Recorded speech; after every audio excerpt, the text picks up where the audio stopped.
A continuación, cirugía plástica segura.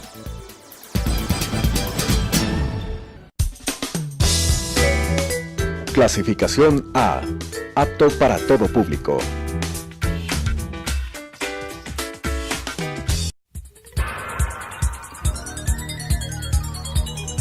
Las opiniones vertidas en este espacio por la producción y dirección del programa son de exclusiva responsabilidad de sus autores y de quienes intervienen en ellos.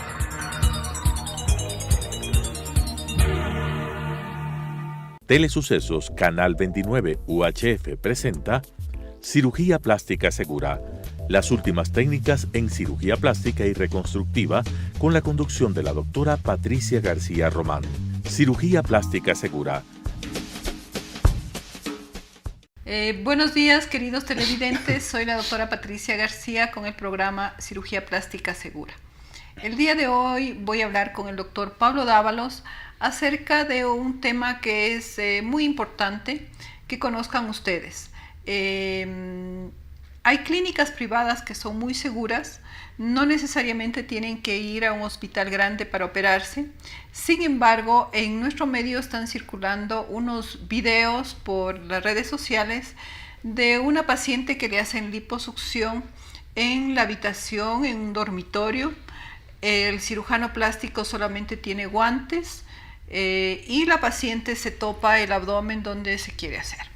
Entonces, como nosotros somos miembros de la Sociedad Ecuatoriana de Cirugía Plástica, ponemos una alarma para este tipo de procedimientos, pero también vamos a dar indicaciones cuáles son las clínicas donde ustedes puedan ir con toda seguridad a operarse. Hola Pablo, ¿cómo estás? Buenos días Patricia, agradeciéndote a ti tu invitación y a Telesucesos que nos abre una ventana a todo el público acá en Ecuador. Y realmente has tocado un tema muy importante, sobre todo para la población que desea realizarse una cirugía plástica segura. Sí, Pablo, tú que tuviste una clínica, ¿cuáles son los parámetros que debe tener una clínica privada? O sea, una clínica a nivel privada, un tipo hospital del día, debe cumplir una serie de requisitos que están normados por el Ministerio de Salud Pública a través de sus diferentes instituciones o agencias. Cada año deben realizarse controles muy minuciosos en lo que se refiere a equipos, se refiere a manejos de lo que es seguridad, lo que se tiene que ver con el personal, que debe ser un personal calificado y probo para lo que trabaje en una clínica. Deben tener también un control de lo que es manejo de basuros y desechos hospitalarios. Es decir, montar una clínica implica una cantidad de requisitos que los ha puesto en muy buena forma el Ministerio de Salud Pública. En todas las provincias se realizan este tipo de controles a través de las jefaturas o departamentos provinciales. Entonces, en esa forma, el Ministerio, a través de sus agencias y las direcciones provinciales, están intentando mantener una seguridad a favor de los pacientes. El otro punto que es importante es quiénes deben trabajar en esas clínicas. Ya, Pablo, comencemos un poquito porque se da el caso que yo trabajo en el Hospital Metropolitano, también tú, pero también vamos a otras clínicas a trabajar, y entonces quiero un poco promover esto, o sea, que la gente no piense que tiene que ir a ciertos lugares, porque muchas veces en un hospital les resulta, por haber razones, no puede ser accesible los pacientes, pero hablemos un poco de las clínicas privadas. ¿Cómo tú tienen que ser el quirófano? ¿Cómo puede ser? ¿Tienen que tener cuidados intensivos? Más o menos todas esas cosas que tú sabes, todo paciente que quiera realizarse una cirugía en una clínica pequeña o un hospital del día, debe primero ser una paciente que esté en condiciones, por ejemplo, para cirugía plástica, en condiciones sanas. Sana quiere decir que tenga una biometría hemática, exámenes de sangre, orina, electrocardiograma, problemas, es decir, todo lo que es manejo de corazón. Debe estar en muy buen estado, es decir, una paciente sana. Toda cirugía, sin excepción, mantiene un riesgo, puede tener un riesgo potencial de tener alguna complicación o algún problema, que no necesariamente es culpa ni del anestesiólogo ni del cirujano. Es decir, el individuo, la persona ante sí, puede tener sensibilidades o alergias a cierto tipo de medicamentos que no se conocen y no se pueden detectar a tiempo. ni anteriormente a la cirugía, sino que se saben en ese momento. Por eso es importante que el anestesiólogo conozca lo más que pueda la información mayor sobre el que tenga el paciente y el cirujano también.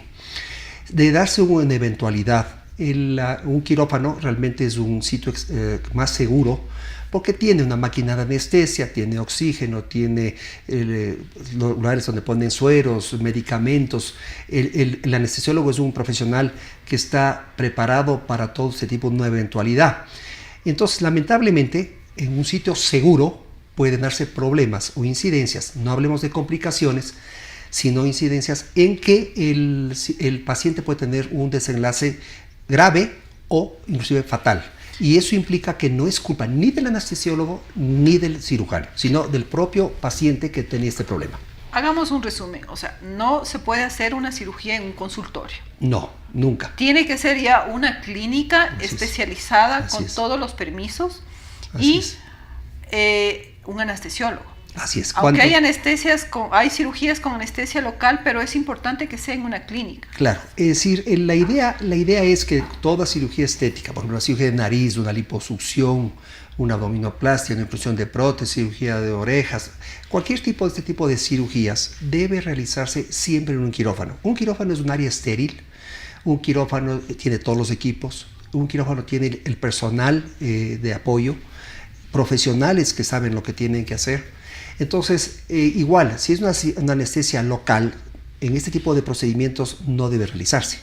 Una anestesia local para una cirugía pequeña, un detallito, un lunar o alguna cicatriz, una cosa muy pequeña en que no se necesita que esté un anestesiólogo, porque es una anestesia local en cantidades muy, muy pequeñas. Todas las otras cirugías debe estar siempre presente un anestesiólogo, ya sea con anestesia local sola o con lo que se llaman con sedación. La sedación es lo que el anestesiólogo pone algún tipo de drogas para adormecerle a la paciente, pero no le duerme, o sea, no es una anestesia que el paciente esté inconsciente por la anestesia general. Entonces siempre debe estar el cirujano apoyado por el anestesiólogo. Y peor aún, cuando ya se realiza una anestesia general, debe estar indiscutiblemente el anestesiólogo con todos los equipos, con la máquina de anestesia que funcione bien, con los monitores, para detectar tempranamente cualquier problema que pueda darse durante el procedimiento quirúrgico. Claro, cosas sencillas como una alergia, que con un medicamento pueden revertir, puede ser muy grave si no se hace en el lugar adecuado. Así es. Ahora, una de las complicaciones que todas las cirugías a nivel mundial tienen y es las infecciones. Entonces es importante que el lugar donde se haga sea un lugar que esté muy estéril, ¿no? Que claro. Por eso es importante un quirófano. El quirófano, indiscutiblemente, luego que sale un paciente operándose, el personal auxiliar lo que hace es entrar con desinfectantes propios para este tipo de bacterias o de limpieza, en que limpian todo el quirófano y ese quirófano realmente queda estéril, sin bacterias. Porque uno de los problemas, como tú bien mencionas, dentro de las complicaciones a mediano plazo o inmediato, es las infecciones. Entonces se puede contaminar y eso puede dar un problema dentro de lo que es la salud del paciente. Voy a referirme mucho a este video porque es importante. En este video está el closet, que es de madera, y se ve en el video que están haciendo al lado de un closet. ¿Cómo puede lograr esterilidad cerca de un closet? Bueno, ese video que está circulando en las redes sociales realmente es un salvajismo. Es una verdadera estupidez. Estupidez de quien realiza el procedimiento y estupidez de quien se dejó hacer el procedimiento. Es decir, hay culpa de ambos o irresponsabilidad de ambos. Si algo sucede ahí, es igual de culpable la paciente y igual de culpable quien lo está haciendo. En una habitación común, que no está limpia, que no es una clínica, que es una habitación de un dormitorio, de una casa o de un hotel, no sabemos de dónde es. Se realiza una liposucción simplemente con guantes, ni siquiera estériles. Se hace una liposucción y que el paciente está despierto, seguramente lo hicieron con anestesia local, que para un área de esas deben haber colocado una gran cantidad de anestésicos locales, en este caso que se llama la silocaína. Que era el abdomen, ¿no? Era el abdomen, todo el abdomen, y se hace una liposucción de una forma, es decir, nada técnica. Se ve claramente que ese señor que hace la cirugía no es médico, no es un cirujano plástico, porque un cirujano plástico no hace este tipo de procedimientos. Entonces, ahí hay que tomar en cuenta que es una alerta a la sociedad que si desean hacerse una cirugía plástica, acudan donde un cirujano plástico calificado, que tenga sus papeles en el CENESID aprobados, que hayan pasado un control por la Sociedad Ecuatoriana de Cirugía Plástica. Entonces, ese médico ya tiene una calificación, prueba adecuada de que está autorizado y sobre todo ha tenido un entrenamiento adecuado para hacer una cirugía de ese tipo. Otros profesionales, inclusive médicos, no están autorizados y no pueden hacer este tipo de procedimientos. Es decir, si usted va a un consultorio, pidan el documento que está a nivel de lo que es el CENESID o las instituciones del Ministerio de Salud Pública, que estén calificando al profesional. O sea, no es nada malo. Doctor, usted está calificado, tiene el número de CENESID, aquí está. Soy del Ministerio de Salud, aquí estoy. Perfecto, doctor, opéreme. Eso no implica que al operarse así no puede haber un problema, porque puede haber problemas intrínsecas del paciente que puede dar un problema en el quirófano. Pero igual, o sea, siempre todo procedimiento quirúrgico, sin excepción, conlleva un riesgo de vida y eso es lo que hay que tener en cuenta. Hablemos un poco más de las clínicas privadas porque algunos pacientes me han dicho yo no puedo pagar el hospital. ¿Qué tienen que tener el rato que haya un paro cardíaco, una clínica? Bueno, toda clínica de este tipo debe tener un desfibrilador primero, de buenos sistemas de monitoreo, todas las drogas que se necesiten para tratar una eventualidad negativa, como podría ser una alergia o algún medicamento o algún problema que se dé en el quirófano. El anestesiólogo es una persona muy capaz, que está en capacidad, pues perdón la redundancia, en rescatar a un paciente o ver lo más adecuado en estos casos. Si el paciente está monitorizado, uno se va a dar cuenta que algo está pasando. Puede haber una tromboembolia, puede haber una alergia, puede haber un paro cardíaco, sin que el médico y sin que el cirujano tenga nada que ver en el asunto. Simplemente es una respuesta del organismo que reacciona así. En algunos casos, afortunadamente en la mayoría de los casos, el paciente es revertido y sigue con vida, pero en algunos casos, en porcentajes muy bajos, puede darse un caso de que no haya cómo rescatarle al paciente, a pesar de tener todo en el quirófano, estar en el sitio adecuado, en un hospital del día, en una clínica o donde esté.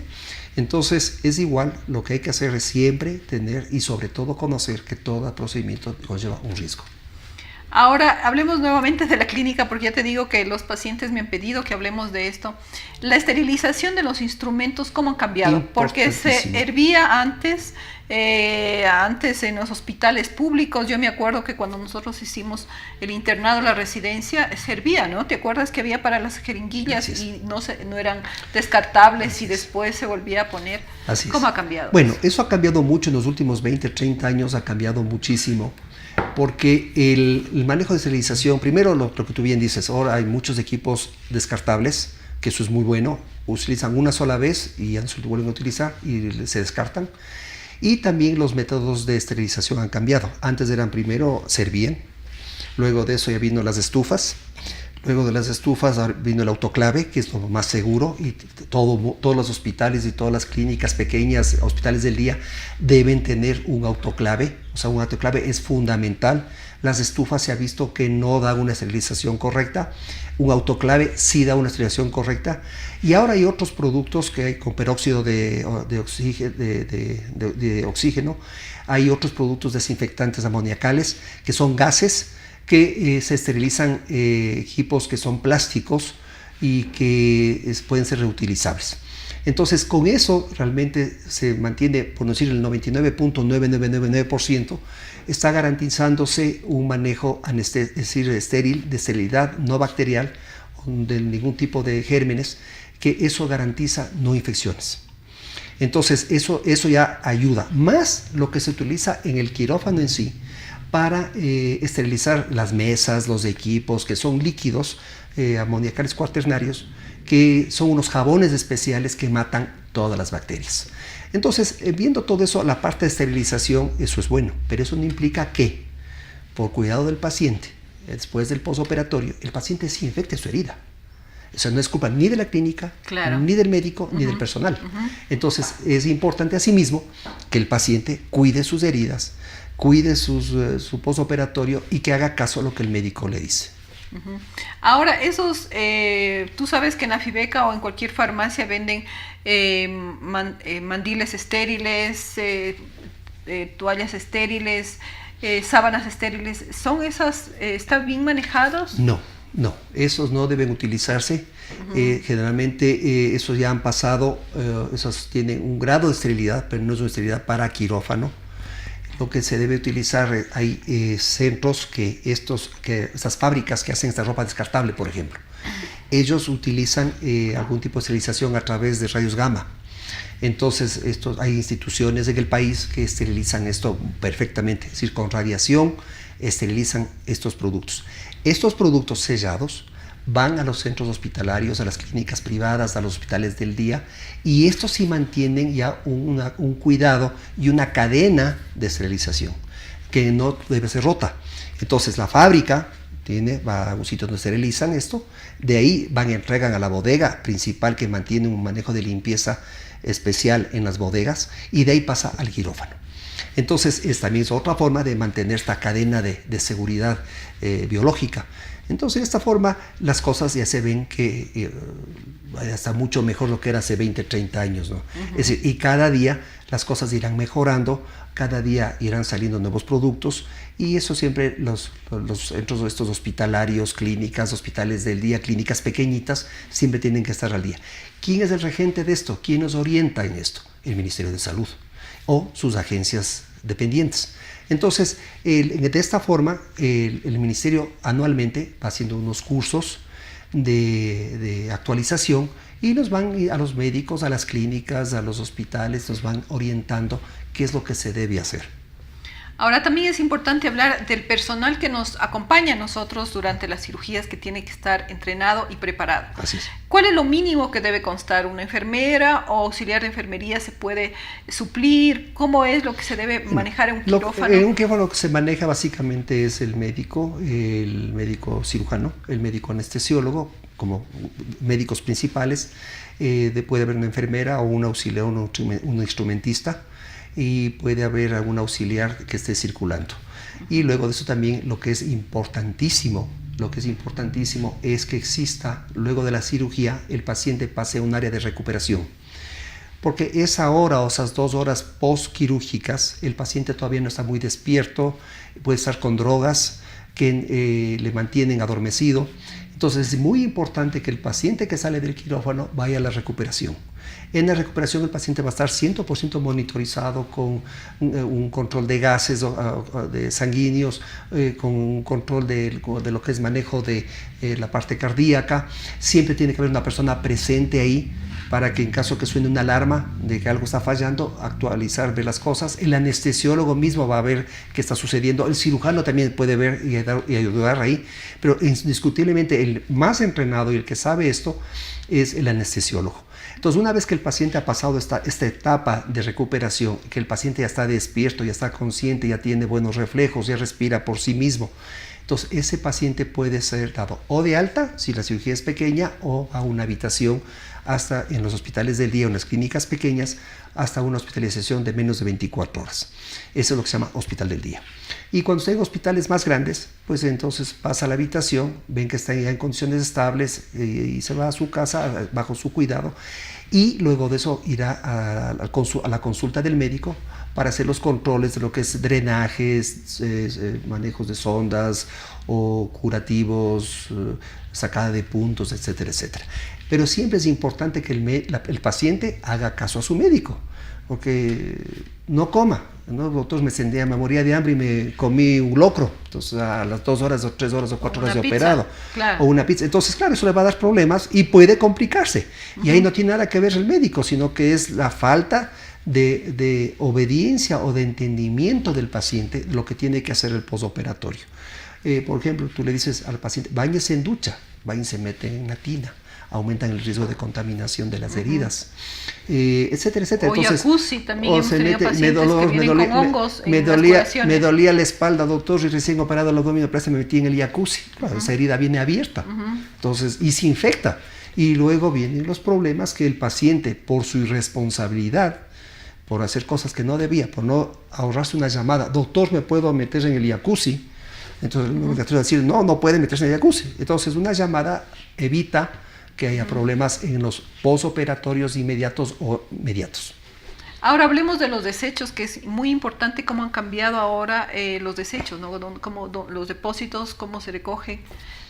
Bueno, ahora el Ministerio de Salud Pública, a través de sus diferentes agencias y los municipios, después de las ciudades grandes, hacen un control de los desechos hospitalarios, que se llama. Es decir, desechos que se producen en los consultorios, en los sitios donde retiran sangre, en las clínicas, en los institutos pequeños, en los hospitales grandes. Bueno, ellos tienen ahora un control de una diversificación de lo que son las basuras, estas infecciosas. Infecciosa significa que basta que haya tocado algún tipo de secreción humana, la consideran infecciosa, aunque no tenga bacterias. Es decir, una gasa que esté manchada con sangre, una gasa que es una jeringuilla, una aguja, lo que sea, una sutura, todo eso que tocó el cuerpo humano o tuvo un ingreso dentro del cuerpo humano, eso simplemente se considera ya un desecho infeccioso, que debe ser canalizado en las formas adecuadas, que son los famosos tachos rojos. Hay que utilizar guantes para evitar que primero que el paciente no se contamine, y segundo, que se mantenga un control de que esas gasas que pueden tener algún tipo de bacteria o un tipo de infección no contaminen a otras personas, que no contaminen a las personas que están llevando la basura. Entonces, todos estos tipos de basuras pasan por un proceso de limpieza, entonces de esterilización, que llevan unos grandes autoclaves que son a vapor, a alta temperatura y alta presión, y eso mata todo. Entonces, toda esta basura es tratada así, y luego que es tratada es desechada en los diferentes canales que maneja el Ministerio de Ambiente, los municipios y bajo el control del Ministerio de Salud Pública. Ahora, Pablo, ya me están diciendo que se acabó el tiempo. ¿Qué recomendarías tú para que se escoja una clínica privada? A ver, uno, el ser profesional. Primero, irse a donde un profesional que sea calificado, ya como bien dije, por el Ministerio de Salud y por el CENESID. Cirujano plástico, punto. Los demás no están autorizados para hacer cirugía. Segundo, ir a una clínica que conste y que tengan todos los permisos de funcionamiento, que hoy son 3 básicamente. 1 por el Ministerio de Salud y sus agencias, 2 por el municipio y 3 por el Ministerio de Ambiente. Entonces, si tienen todos sus documentos y tienen un control, tienen un anestesiólogo igualmente calificado, reconocido por el CENESID y por el Ministerio, pues bien, están en un sitio adecuado para hacer las cirugías. Entonces, en esta forma, los otros médicos tienen que hacer lo que les da sus competencias. Tienen que hacer sus competencias, y si no, eso ya se llama, una palabra que se llama intruismo. Y lo que se tiene que hacer es simplemente ocupar los servicios de estos profesionales, que son muy buenos, son profesionales que pueden hacer cierto tipo de cosas, pero están limitados por su especialidad. Entonces, en esa forma, todo el mundo debe hacer lo que debe hacer, y todo el mundo contentos. Hacemos una cirugía segura para todo lado, y sobre todo seguridad para el paciente. Que no corra riesgos. Claro, pero igual, recordemos que toda cirugía, sin excepción, conlleva un riesgo. Muchas gracias, Pablo. Gracias a ustedes, queridos televidentes, nos vemos la próxima semana. Muchas gracias. Las opiniones vertidas en este espacio por la producción y dirección del programa son de exclusiva responsabilidad de sus autores y de quienes intervienen en ellos.